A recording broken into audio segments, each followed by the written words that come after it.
One thing ceramic and porcelain do have in common is that you need to finish them both off with grout. Grout comes in a variety of colors, so you can contrast or match it to the tile as you like.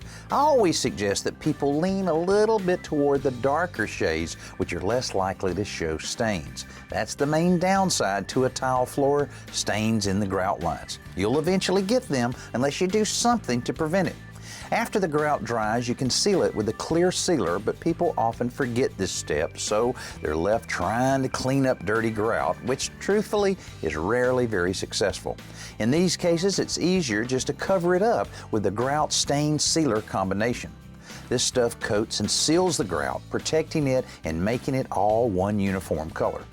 To prevent this issue altogether, I have had some success with the stain-proof grouts. I used one recently that came pre-mixed in a plastic tub. That saved some work, but I found that it was a bit stiffer than the stuff you mix yourself. That made it a little more difficult to apply, and it cost a little more too. But so far, it's blocking those stains, and that makes the effort and expense worthwhile.